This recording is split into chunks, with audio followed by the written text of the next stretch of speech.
ৰাজবংশে বহুত জীৱন কৰিছে ৰাজস্থানত কৰ্ণিসেনা আৰু ৰামৰাজেৰ সভাপতি আহিছে আৰু আছে মানে কি কয় ৰাজভৰ সমাজ আৰু বহুত ক্ষত্রিয় মানুষগুলো আসছে অংশগ্রহণ করার জন্য আর নেপাল থেকে আসছে আজ বিশ্ব মহাবীর চিলা রায়ের জন্ম জয়ন্তী যে গোসাইগাঁৱত হওয়া লাগছে এটা কিন্তু আজ ইন্টারন্যাশনাল একটা প্রোগ্রাম নেপাল আইছে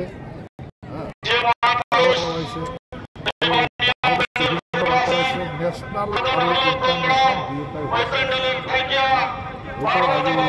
কলম্বিয়া বিশ্ব মহাবীর চিলা রায় আজি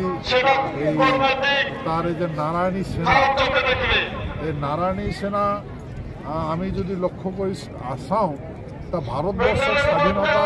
এই মহারাজা জগদেবেন্দ্র নারায়ণ করে দিচ্ছে আরও আমার নারায়ণী সেনা বিশ্বের দ্বিতীয় বিশ্বযুদ্ধের সময় 1939 যেতিয়া দ্বিতীয় বিশ্বযুদ্ধ লাগে তেতিয়া আমার এই নারায়ণী সেনা মহারাজা জগদেবেন্দ্র নারায়ণ নেতৃত্বত এই অংশগ্রহণ করিয়া শত্রুপক্ষক বিনাশ করেছে আপনারা সকলে গম পায় যে শত্রুপক্ষের যে যিমান এয়ারক্রাফট আছিল এই সমস্তগুলা ক্রাশ ল্যান্ডিং হয়েছিল কারণ আমার এই যে নারায়ণী সেনার অলৌকিক শক্তি মাসান রণকৌশলত আমি সারা বিশ্বক রক্ষা করেছি আর ভারত সহকারে সারা বিশ্বের পরাধীন দেশ স্বাধীন করে দিয়েছিল এটা আমার নারায়ণী সেনা করছে মহারাজ জগদেবেন্দ্র নারায়ণ করছে এই জন্য মহারাজ জগদেবেন্দ্র নারায়ণ বাহাদুর মানে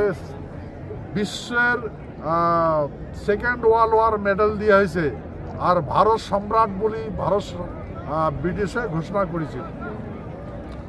আজি দুর্ভাগ্যের কথা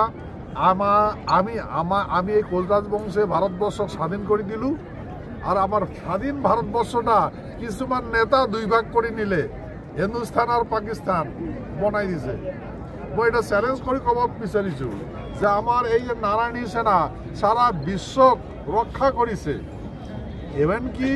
এনেকা দ্বিতীয় বিশ্বযুদ্ধত অ্যাটমিক হাতিয়ার পর্যন্ত প্রয়োগ হয়েছে আর আমার এই মেন অ্যান্ড মেশিনের যুগত আমার